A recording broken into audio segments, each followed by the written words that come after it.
ಮತ್ತೊಂದು ಕಡೆ ರಾಜ್ಯ ಬಿಜೆಪಿಯಲ್ಲಿ ಬಂಡಾಯದ ಬೆಂಕಿ ಕೈ ಮೀರ್ತಾ ಇದೆ. ಶಾಸಕರ ಸಭೆಯಲ್ಲಿ ವಿಜಯೇಂದ್ರ ಪರ ಶಾಸಕರು ಬ್ಯಾಟಿಂಗ್ ಮಾಡಿದ್ರು. ಹಲವು ಶಾಸಕರು ವಿಜಯೇಂದ್ರ ಹಾಗೆ ಅವರ ಕುಟುಂಬವನ್ನ ಟಾರ್ಗೆಟ್ ಮಾಡ್ತಾ ಇದ್ದಾರೆ. ಆಮೇಲೆ ಬಹಳಷ್ಟು ಮಂದಿ ಅವ್ರು ಇನ್ನೂ ಬಚ್ಚ, ಅವ್ರಿಗೇನು ವಯಸ್ಸು, ಈ ತರದೆಲ್ಲ ಪ್ರಶ್ನೆ ಮಾಡ್ತಾರಲ್ಲ. BY ವಿಜಯೇಂದ್ರ ಅವರ ವಯಸ್ಸಿನ ವಿಚಾರ ಈಗ ಯಾಕೆ ಬೇಕು? ಯತ್ನಾಳ್ ಸಣ್ಣ ವಯಸ್ಸಿನಲ್ಲೇ ಕೇಂದ್ರ ಸಚಿವ ಆಗಿರ್ಲಿಲ್ವಾ?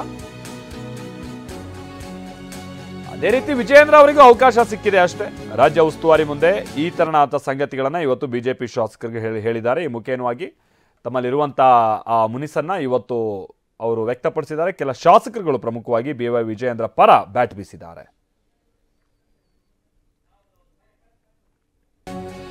ಹಾಗೆ ರಾಧಾ ಮೋಹನ್ ದಾಸ್ ಎದುರು ಬಣ ಬಡಿದಾಟದ ಬಗ್ಗೆನೂ ಕೂಡ ಪ್ರಸ್ತಾಪ ಆಗಿದೆ. ಪಕ್ಷದಲ್ಲಿನ ಹಲವು ಈ ನ್ಯೂಟ್ರಲ್ ಶಾಸಕರುಗಳು ಏನಿದ್ದಾರೆ ಅವರು ಕೂಡ ಈ ತರದ ಬಣ ಬಡಿದಾಟಕ್ಕೆಲ್ಲ ನೀವು ಬ್ರೇಕ್ ಹಾಕಬೇಕು ಅಂತ ಹೇಳಿದ್ದಾರೆ.